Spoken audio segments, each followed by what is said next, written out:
안녕하세요. 레베로 코리아 조장군, 법무법인 여율 대표 변호사 조장군인데요.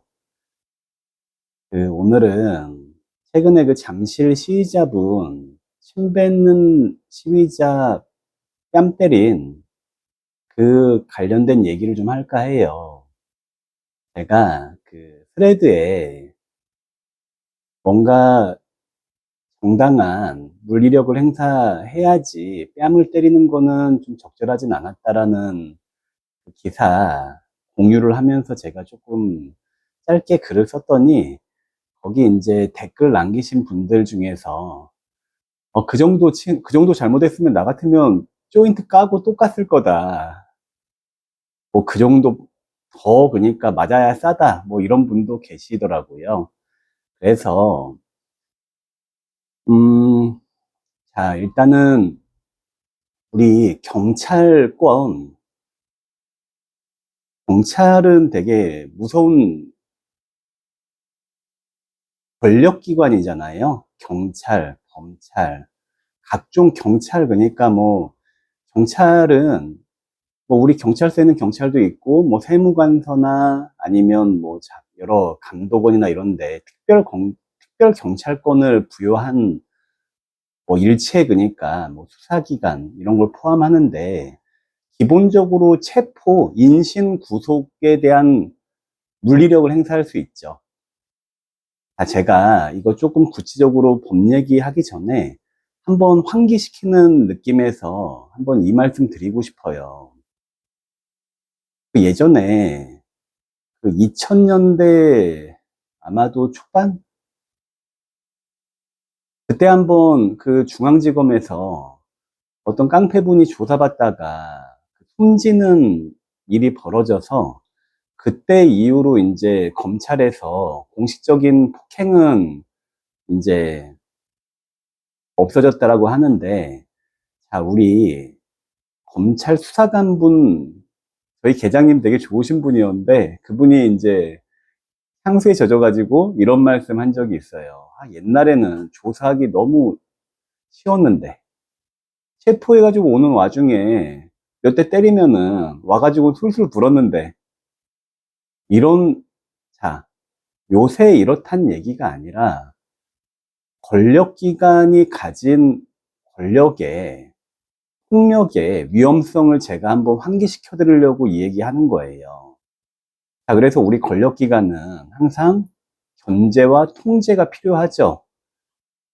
좀 논외로 빠지면 최근에 경찰의 보안수사 이 부분 없애는 걸 가지고 민주당에서 뭐 이렇게 서로 정치 쟁점화하는 것 같은데요. 옛날에는 너무 검사가 마음대로 하는 게 문제일 수 있다면 지금은 너무나 반대 방향으로 가는 거 아닌가 하는 생각 들 때가 있어요. 이렇게 곁다리 얘기하지 말라고 말씀 주셨는데 죄송합니다. 말하다 보면 다 연관된 게 많아서 다시 돌아갈게요. 자, 권력기관의 위험성이 있어요, 기본적으로. 자, 그러면 우리가 침 뱉은 여자분하고 뺨 때린 경찰분 얘기를 하기 전에 잠깐 저희는 모든 거엔 법이 있어요. 모든 거엔. 자, 그러면은 우리 경찰 물리력 행사의 기준과 방법에 관한 규칙이라는 경찰청 예규를 제가 한번 설명드려 볼게요.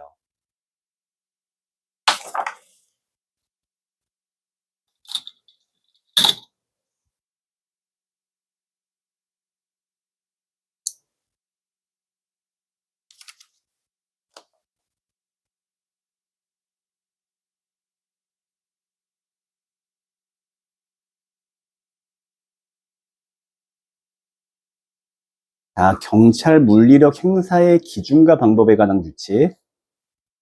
경찰 물리력이란 범죄의 예방과 제지, 범인의 체포, 도주 방지, 자신이나 다른 사람의 생명, 신체 방어 보호, 공무 집행에 대한 항거 제지 등 경찰 목적 달성하기 위한 경찰권 발동의 대상자에 대해 벌어지는 일체의 신체적 도구적 접촉을 말해요. 자, 그래서 경찰 물리력은 공인된 물리력을 사용해야 되고, 자, 그러면 대상자의 행위에 따른 경찰 물리력 사용의 정도. 기본적으로 경찰 물리력은 그 대상자의 어떤 상황에 따라서 가급적 침해의 정도가 적은 상태부터 사용이 돼야 되겠죠. 자, 그러면은 우리 대상자, 경찰권 발동의 대상자의 행위는 크게 5단계로 구분해요. 첫 번째는 수능, 두 번째는 소극적 저항, 세 번째는 적극적 저항, 네 번째는 폭력적 공격, 다섯 번째는 치명적 공격, 5단계로 구별이 되는데요. 자, 수능이라는 건 뭐냐면 지시 통제에 따르긴 하는데 즉각 응하지 않고 약간 시간만 지체하는 경우를 수능이라고 해요.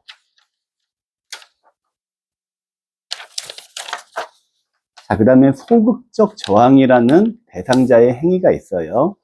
이거는 지시 통제에 따르지 않고 비협조적인데 직접적인 유해는 가하지 않는 상태예요. 예를 들어서 뭐 주변에 전봇대 잡고 끌려가지 않으려고 막 버티고 있는 거, 이런 걸 소극적 저항이라 한대요. 자, 세 번째는 적극적 저항이란 게 있어요. 이거는 정당한 공무집행을 방해하지만 위의 수준이 낮은 행위만을 하는 상태. 그래서 우리 예교에서 예로 들고 있는 건 경찰관에게 침을 뱉거나 경찰관을 밀치는 행위, 이거를 적극적 저항으로 분류하고 있어요. 자, 그 다음에는 폭력적 공격. 네 번째, 이거는 경찰관 제3자에게 신체적 위해를 가하는 상태예요. 자, 이거는 뭐 예를 들어서 뭐 때리고 여러 가지, 그러니까 위해를 가하는 거죠. 그래서 예를 들어서 그 잠실 시위한 분이 침 뱉는 거 외에 막 경찰관 막 뺨을 때리거나 아니면은 막 소화기를 집어가지고 때리려고 하거나 이런 건 폭력적 공격의 범주에 속할 것 같아요. 자, 그러면은 뭐 침 뱉는 부분에서 뺨 때리는 부분만 저는 봤는데 만약에 그 여자분이 경찰에게 신체적 위해를 더 적극적으로 가했으면 폭력적 공격에도 해당할 여지가 있겠죠. 그 다음이 이제 치명적 공격이에요.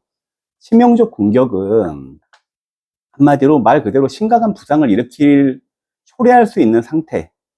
자, 그러면 이런 대상자의 상황에 대해서 경찰관은 어떻게 할 수 있느냐? 자, 이것도 5단계 구별되는데, 뭐, 항상 상황에 따라서 가급적 낮은 것부터 써야 된다. 이게 원칙이에요. 자, 협조적 통제. 이거는 수능. 아까, 가자. 아저씨 가요. 이렇게 했는데 안 따라와요. 그럴 때부터 쓸 수 있는 게, 자, 처음엔 말로도 할 수 있는데, 물리력의 사용의 변에서는 어떤 걸 사용할 수 있냐면, 체포 등을 위한 수갑 사용, 체포에 수반된 신체적 물리력. 자, 대상자가 안 따라와도, 어이, 갑시다 해서 안 오면 수갑을 채우기 위해서 팔을 뒤로 꺾을 수 있어요. 자, 이게 가장 경찰에게 부여된 최소한의 물리력, 인정된 물리력이에요.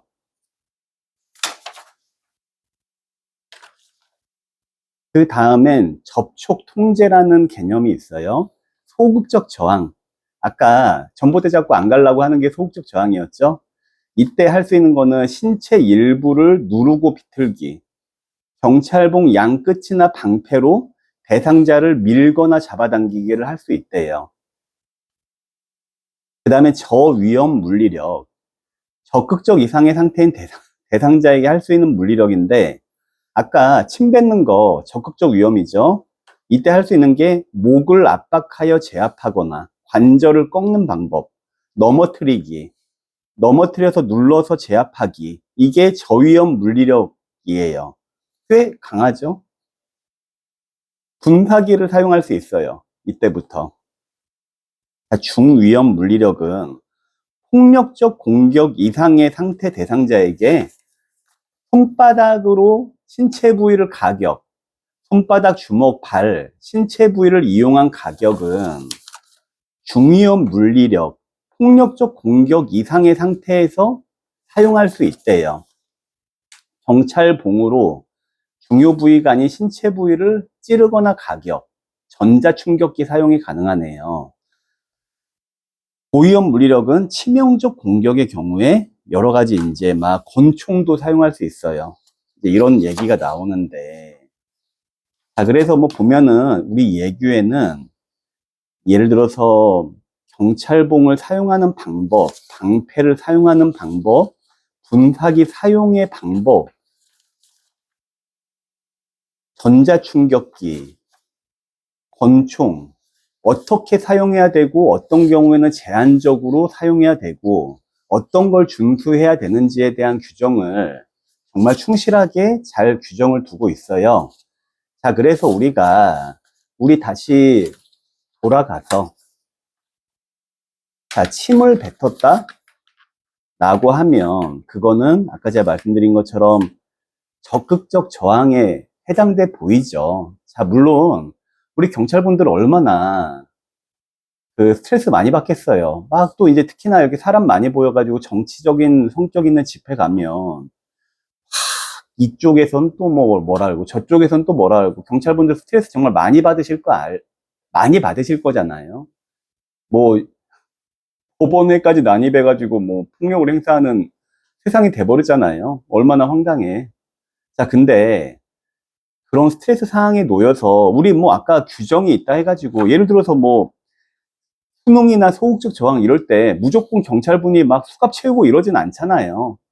웬만하면 가급적 폭력을 사용하지 않으려고 하잖아요. 그런 거 알고 있죠. 잘 알고 있는데 이제 그 여자분의 어떤 시위 상황, 그때 잘못된 행동, 경찰에게 침을 뱉으면 공무집행 방해가 되고 폭행이 될 거예요. 그래서 근데 그 전에 뭐 모욕적인 뭐 말을 했으면은 뭔가 모욕이 될 수도 있고 여러 가지 적용이 되겠죠. 자, 하지만 아까 제가 말씀드렸듯이 주먹이나 뺨으로 사람의 신체를 때리는 거는 그거는 중위험 물리력, 폭력적 공격 이상의 상태의 대상자에게 행할 수 있는 조치죠. 그래서 침 뱉는 경우에 손바닥 때리는 거 원칙적으로 허용되지 않는다. 그래서 그분이 정말 이렇게 뭐 계속 욕먹다가 막 침 맞다 보니까 이제 그렇게 감정적으로 인간이니까 했을 수 있지만 그거는 바람직한 적절한 행동은 아니었다. 경찰로서는. 그래서 제가 이제 오늘 한번 그 검색을 해봤는데요. 이제 그분에 대한 감찰 부분을 검토하고 있다라는 얘기는 나오지만 먼저 경찰에서 말씀하시면 좋을 것 같은 게 일단은 뺨 때리는 것 자체는 적절하지 않았다라는 표시는 당국이나 해당 경찰관 분이나 하시면 그게 맞는 거 아닌가라는 생각이 들어요. 자, 그래서 너무 이렇게 제가 그런 글을 올리니까 더 적합한 물리력 행사, 체포를 제가 글을 어떻게 올렸냐면, 자, 체포를 할 수 있고, 체포 과정에서 물리력을 행사할 수 있지만, 뺨을 때리는 건 적절하지 않았다라고 제가 글을 썼더니, 어떤 분은 막 하트 날리시고, 어떤 분은 막 댓글 하시면서, 뭐 여러 가지, 뭐 그러면은 뭐 누구는 니들 다른 시위할 때는 뭐 어쩌고 저쩌고. 아니 뭐 뺨이 아니라 그냥 뭐 더 심한 폭행을 해도 그거는 마땅하지. 뭐 이런 말씀도 댓글도 막 달리는데, 이렇게 정치적인 입장 가지고 뭐 예를 들어서 조금 잘못된 거를 그냥 눈 감아 버리고 아니면 입장에 따라서 너무 그렇게 태도가 그런 건 좀 적절치 않아 하고 생각해요. 그래서 최대한 이렇게 객관적인 사태를 분석하자고 하는 게 저희 레벨업 코리아의 정신인데, 자, 우리 열혈 구독자인 그 지인분이 조 변호사, 저기, 레벨업 코리아 좀 이렇게 똑바로 보이게 좀 해주세요. 라고 했는데, 이거를 화면에 이제 반대로 나오잖아요. 그래서 나중에 좀 더 저희가 준비가 되면 배치하도록 하겠습니다. 예, 구독, 좋아요 항상 감사드리고요. 시청해 주셔서 감사합니다.